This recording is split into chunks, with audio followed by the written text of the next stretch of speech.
Bayangkan sebuah peradaban besar yang hidup jauh sebelum dunia modern mengenal listrik dan mesin. Sebuah peradaban yang mampu membangun kota raksasa di tengah hutan tropis, menghitung pergerakan bintang dengan presisi luar biasa, dan menciptakan kalender paling akurat di dunia kuno. Inilah peradaban Maya klasik. Sekitar tahun 250 hingga 900 Masehi, peradaban ini mencapai puncak kejayaannya di wilayah yang kini menjadi Meksiko Selatan, Guatemala, Belize, hingga sebagian Honduras dan El Salvador. Kota-kota seperti Tikal, Palenque, Calakmul, dan Copan dipenuhi istana megah, piramida bertingkat, serta alun-alun yang menjadi pusat kehidupan sosial dan keagamaan. Bangsa Maya bukan peradaban primitif. Mereka memiliki sistem tulisan hieroglif yang kompleks, pengetahuan matematika yang telah mengenal angka 0, dan ilmu astronomi yang mampu memprediksi gerhana matahari ratusan tahun sebelumnya. Namun, sekitar abad ke-9 Masehi, sesuatu yang tidak biasa mulai terjadi. Prasasti batu yang selama ratusan tahun mencatat kelahiran raja, kemenangan perang, dan ritual suci, tiba-tiba berhenti dibuat.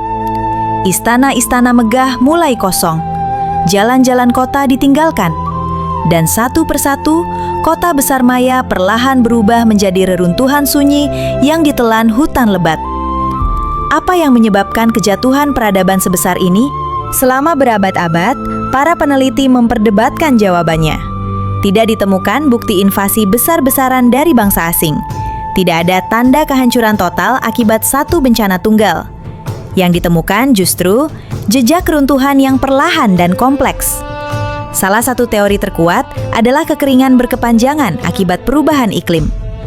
Penelitian inti sedimen dan stalaktit gua menunjukkan bahwa wilayah Maya mengalami beberapa periode kekeringan ekstrim selama puluhan hingga ratusan tahun.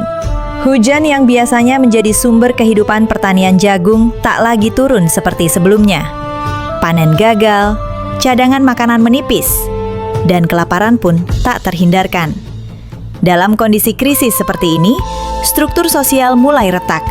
Raja-raja Maya dianggap sebagai perantara para dewa. Namun ketika hujan tak kunjung turun dan rakyat menderita, kepercayaan itu pun runtuh. Konflik internal meningkat, perang antar kota semakin sering terjadi. Alih-alih bersatu menghadapi krisis, kota-kota Maya justru saling berebut sumber daya yang semakin langka. Namun kekeringan bukan satu-satunya penyebab. Ada bukti bahwa bangsa Maya melakukan eksploitasi lingkungan secara besar-besaran. Hutan ditebang untuk membuka lahan pertanian dan membangun kota. Tanah menjadi tandus dan kehilangan kesuburannya. Ketika alam tak lagi mampu menopang kehidupan, peradaban pun berada di ujung kehancuran. Yang menarik, bangsa Maya tidak punah sepenuhnya. Mereka meninggalkan kota-kota besar, berpindah ke wilayah yang lebih kecil dan lebih stabil, terutama di wilayah utara semenanjung Yucatan. Peradaban Maya klasik runtuh, namun orang Maya tetap hidup. Keturunan mereka masih ada hingga hari ini, dengan bahasa dan budaya yang bertahan selama ribuan tahun. Yang hilang bukan manusianya, melainkan sistem peradaban megahnya. Dan mungkin, inilah pelajaran terpenting dari runtuhnya Maya, bahwa kemajuan ilmu pengetahuan, kekuasaan politik, dan kejayaan arsitektur tidak menjamin kelangsungan sebuah peradaban jika alam diabaikan dan krisis dibiarkan tanpa solusi bersama. Peradaban Maya klasik telah lama menghilang, namun kisahnya masih bergema hingga hari ini sebagai peringatan sunyi bagi dunia modern.